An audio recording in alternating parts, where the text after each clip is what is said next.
네, 그러면 우리 임수연 권사님. 오래 기다렸습니다. 네. 저는 이 베드로 전서 5장을 계속 읽었어요. 읽으면서 묵상을 하다 보니까 제가 자꾸 이거를 해석하려고 하고 있더라고요. 이 말씀을.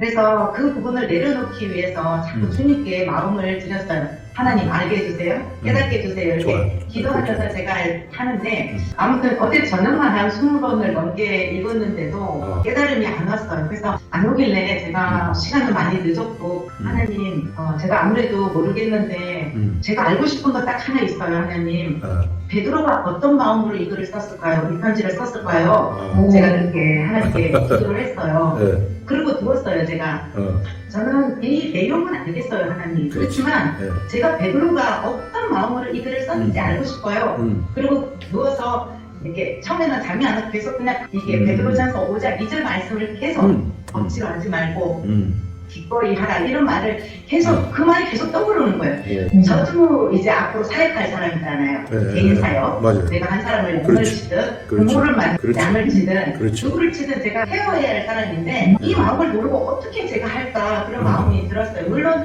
제 성실함과 착함으로는 할 수 있지만 그렇지. 그리스도의 마음을 모르면 제가 안 될 것 같은 마음이 들어서 맞아요. 그렇게 이제 생각을 하고 기도를 하고 잠이 살짝 들었는데 이렇게 꿈속인지 생신인지 꿈인지 이걸 모르는 그런 상황이야. 분명히 잠은 깊이 안 들었는데 제가 딱 그 디베랴 바닷가에서 예수님 앞에 서 있는 베드로 그 물속에서 예수님이다 하는 소리를 듣고 물에 옷을 입고 뛰어 들어가서 예수님 앞에 서서 젖은 옷으로 달달달달 떨면서 그 기쁨과 방송과 두려움에 서서 있는 그 모습을 딱 보여주시는 거예요.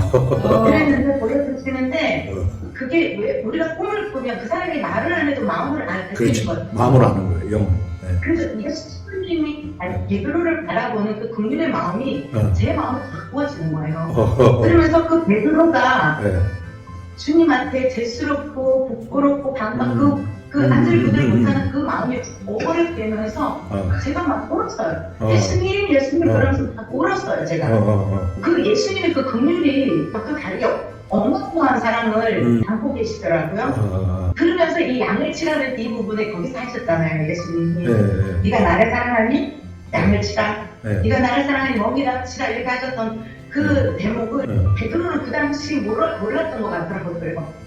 네, 그 당시는 어떻게 몰랐는데 근데 이게 통째로 알아진 게 뭐냐면 순절 대학당에서 그렇죠. 그 성령을 받고 나서 베드로가 이 예수님의 마음을 그냥 부었듯이 알아버려가지고 이 양을 치고 이 양을 치는데 억지로 하지 말고 기꺼이 하는 이 마음이 어떤 마음인지 베드로가 확 머리에서 발끝까지 알아버렸다는 거예요. 맞아요. 그걸 되게 보여주신 거예요. 좋아요. 베드로가 어떤 마음으로 이걸 썼는지 니들 책을 억지로 하지만 하나님의 뜻을 따라서 이렇게 말이야 자원하고 이 마음이 예수님의 사랑이 내 안에 부어져서 그 반응하라는 거예요. 이 베드로가 완전히 아는 거죠. 그냥 지식으로 이렇게 하라는 게 아니라 완전히 알아버린 이 제자들에게 이 각각 있는 사람들에게 전하고 싶었던 그 마음을 제가 처음으로 깨달았어요. 이게 그냥 지식이 아니라 깨달은 거예요. 일어나서 뭐 그렇거든요. 제가 울고 한숨에 이 말이 떠나지가 않았어요. 그래서 제가 요한보살을 하는데 그래도 그 앞을 못 보시는 어르신이지만 내 마음 자세가 너무나 겸손해지더라고요. 그렇죠. 그분은 비록 하나님을 모르지만 나를 통해서 그도 하나님을 알 수 있는 사람인데 근데 그 마음을 어제 저녁에 제가 새벽에 받았기 때문에 이 마음이 이렇게 막 흘러가는 느낌이에요. 말을 안 해도 막 흘러가면서 이 사람이 본행이 되어지는 느낌을 제가 이 말씀 자체를 전부 다 내가 해석하고 꼬집고 이렇게 안 하더라도 이 베드로의 심령을 알아버리니까 그리고 베드로가 하나님 그 사랑을 알아버리니까 이 말이 나오고 이 말은 곧 내게 한 것이고 나도 또 누군가에게 내가 경험된 깨달은 이거를 삶으로 보여주고 나타내는 그런 사역자 아니면 또 순종하는 자로 살아가야겠다. 그런 깨달음으로 오늘 하루 굉장히 풍족했습니다.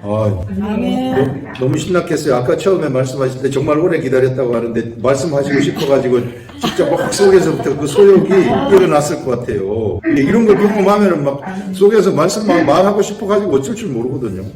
저도 제가 묵상을 할 때 하나님 말씀이 깨달아지잖아요. 깨달아지게 되면은 주일날 아침 그 11시 그 예배 그걸 막 시간이 막 기다려집니다. 그때 내가 이거 딱 전할 그 시간. 성령님이 나한테 깨닫게 해주시는 그 시간. 그러면 그거를 딱 전하잖아요. 사람들 앞에서. 그러면은 제가 딱 보는데 성령이 충만하게 딱 올라가요. 이게. 뭐 사람들이 쫙 거기에 막 집중을 한다고. 예, 그래서 그런 하나님이 이제 말씀 깨닫는 사람들한테는 그런 즐거움을 줘요. 너무너무 즐겁죠. 그러면. 이런 막 하나님의 세계 마음으로 알아버리는 거거든요. 임수영 권사님은 이번에 그 마음을 알아버리는 거예요. 본래 영과 영의 세계는 마음과 마음이에요. 마음과 마음이 통하는 거예요. 마음으로 그냥 알아버리는 거예요. 성경 말씀을 보게 되면은 이것이 마음으로 그냥 알아져 버리는 거예요. 알아져 버리면은 경험을 해버리는 거예요. 그게 무서운 세계라고 이게.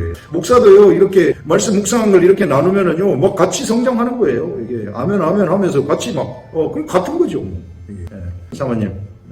저는 이제 사역자다 보니까 목회원리가 말씀하실 때 이제 너무 많이 들어오죠. 근데 목사님 주장하는 삶을 살지 마라. 이게 어떻게 보면 이 주장이라는 게 성도들을 조정하는 일이 되기도 하거든요. 근데 그게 하나님 뜻이 아니라는 걸 너무 잘 알기 때문에 너무 열심주의자이기 때문에 너무 성도들을 열심히 가르치고 생명을 진짜 다 바쳐. 그러다 보니 제 육신이 막 망가지고 번아웃이 되고 이런 일이 불편하게 일어나고 말씀이 더 실제되는 말씀의 삶 속에 나타나는 이 삶이 저한테는 더 많은 목적이 되어 또 목표가 되고 목적이 되었어요. 그래서 하나님을 고민하고 또 고민하다 보니까 이걸로 만나게 된 것 같은데 오늘 제가 그 은혜가 너무 됐던 게 제가 사모들 코칭 수업을 받고 있어요. 근데 이제 그 코칭도 주장하지 말라는 주제거든요. 제가 이제 오늘 이 말씀을 들고 나갔어요.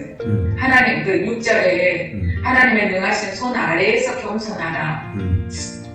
겸손한 자들에게 하나님 은혜를 주신다고 했는데 그 하나님의 능하신 손을 붙잡았어요. 제가 오늘 하나님을 전적으로 의지하는 거, 내가 전적으로 하나님을 의지하는 거, 내가 없는 내 자아가 없는. 저는 이제 겸손에 집중하기보다 하나님의 능하신 손 아래 이 임재 아래 있으면 내가 겸손하지 않으려고 수밖에 없고, 뭐 내가 약물에 고입되는 이 영역도 당해될 수밖에 없고, 자원하는 마음도 일어날 수밖에 없고, 이 말씀이 저한테 이렇게 큰 이 방패 내지는 제가 여기서 수업을 하고 있으면 요 옆에 하나님의 그 능하신 손 아래에서 이 말씀이 계속 저를 들이우는 거예요. 그 일이 오늘 이 말씀이 그렇게 주는 거예요. 이러니까 오늘 하루 종일 수업을 하는데 뭐 저는 사실 뭐 수업을 코칭 수업을 잘 이렇게 이해가 잘 안 갈 때도 많았어요. 근데 오늘 제가 하는 말마다 너무 잘한다는 거예요.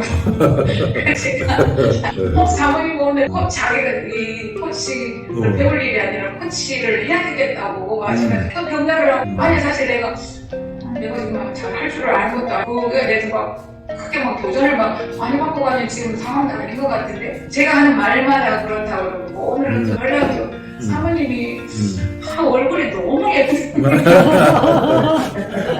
성령이 충만하니까. 맞아요. 그것도 하고 간 것도 아니고. 그래서 이 임재의 방패가 계속 드리워지는 걸 보면서 그냥 오늘 혼자 신난 거예요. 아, 이제 나도 이제 우리 과장님들처럼 집사님들처럼 물골 터지겠다.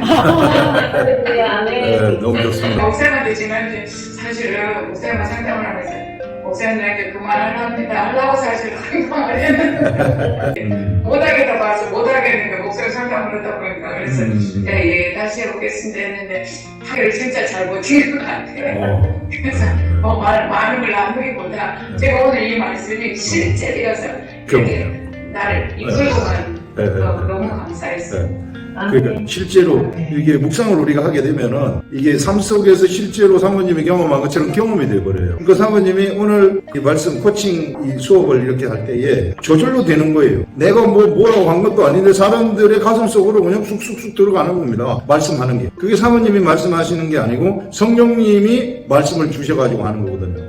그러니까 너무 감동이 되는 거죠. 옆에 있는 사람들도 이제 그런 것들 경험하는.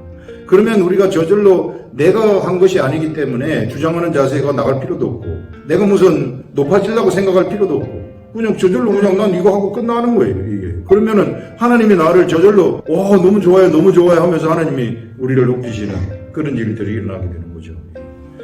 이런 막 우리 이 화요성경 공부 그룹이 삶 속에서 막 이게 경험을 하니까 사실 그렇거든요. 그리스도인들은 삶 속에서 이런 걸 경험해야 되는 거예요. 경험하지 못하는 그리스도인들 뭔가 캐시션 달아야 됩니다. 하나님의 도는, 그리스도의 도는 반드시 삶 속에서 경험이 되도록 되어 가지고 있어요. 경험이 안 되는 것은 나한테 문제가 있다는 거죠. 우리 캘리포니아의 하나님이 하시겠습니다. 이 말씀 묵상을 하면서 겸손에 대해서 하나님이 겸손은 네가 완전히 너를 비워내고 완전히 하나님만을 의지할 때 네가 겸손할 수 있다. 이게 참 제가 안 되는 부분이었었나 봐요. 그 목사님 그때가 한당교에서 금요일 성령 집회 있잖아요. 그들이 목사님 설교 끝나고 난 다음에 기도하는 그 시간부터 네. 막 예배 마치는 시간 얼마나 행복하면서 울면서 예배를 마쳤는데요. 하나님의 마음이 이렇게 전해져 오더라고요. 네. 그 기도하는 시간에 하나님이 너무너무 이렇게 안타까워하시면서 요즘 이 세상에 정말 하나님하고 같이 동행하는 자 말씀을 가지고 진짜 이렇게 예배자를 하나님이 정말 찾고 계시다는 거. 맞아요. 그 시간에 제가 그 기도하는 시간에 그게 깨달아지는 거예요. 그래서 하나님의 마음이 제 마음에 이렇게 막 부어졌었어요. 그날 하나님이 나와 늘 이렇게 동행하고 계시는 거가 이런 거구나. 그런 거를 깨달았어요. 그래서 그 말씀이 나를 사가주시는 그런 거죠. 그리고 바로 그 다음 절에 이제 8절에 근신하라 깨어라 너희 대적마귀가 오늘 사자같이 두렵다 아니면 삼킬자를 찾나니 네. 그 마귀는 계속 저한테 계속 그 생각을 통해서 맞아요. 계속 얘기하거든요. 너 지금 무섭잖아. 너 지금 너 지금 이러다 죽을 수도 있고. 맞아. 그래서 계속 생각을 줘. 무슨 염려가 조금 들어오려고 할 때, 뭐가 이렇게 걱정이 생길 때, 아니면 몸으로 이렇게 뭐가 나타날 때, 말씀하고 동행하면서 산다는 게 하나님하고 주님과 동행하면서 하는 것이 이 말씀으로 이렇게 사는 거구나.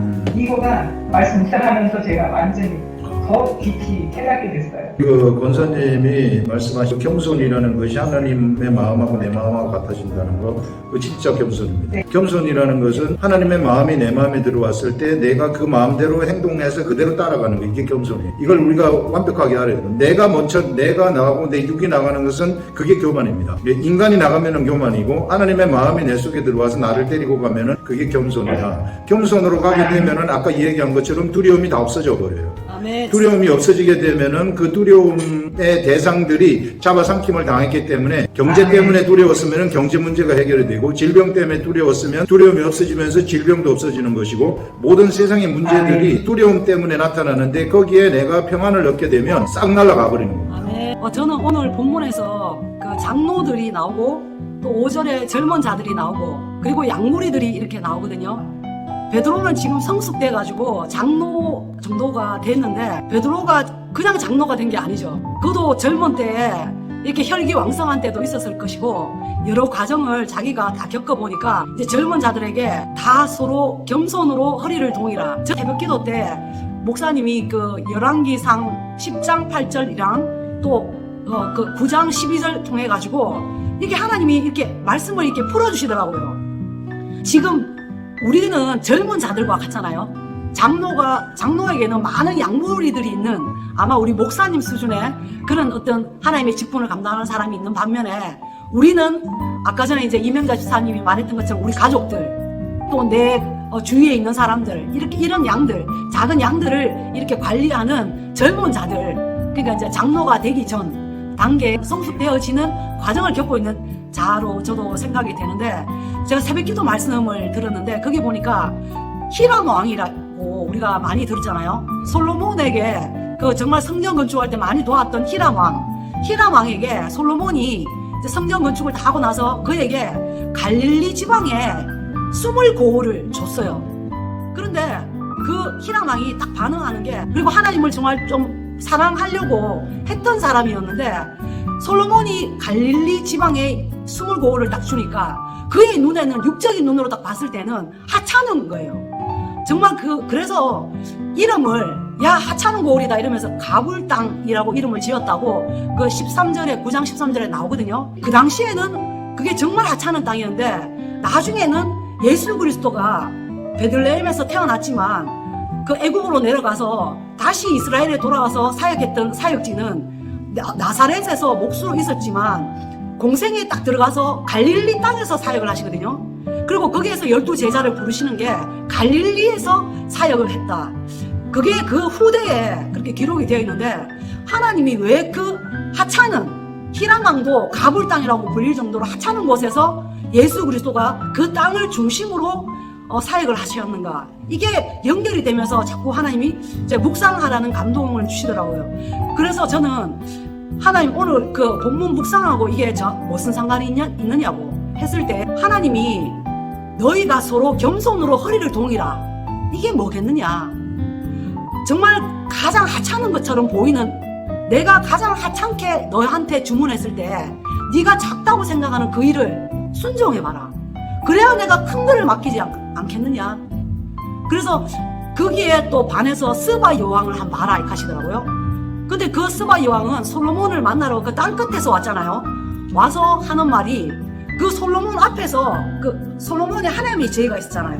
그 하나님의 지혜에서 나오는 말을 막 하는데 그 스바 여왕은 잠깐 그와 있을 동안에 나눈 그 지혜의 대화를 통해가 자기는 매일 들을 수는 없잖아요. 한번 여행 때 왔으니까 한번 듣는 것을 보면서 뭐라고 고백하냐 하면, 복되도다 당신의 사람들이여, 복되도다 당신의 이 신하들이여, 항상 당신 앞에 서서 당신의 지혜를 들음이 너무나 복되도다. 이런 그 스바 여왕이 고백을 하는 게 그게 문구에 또 새벽기도 말씀에 저한테 또 꽂히더라고요.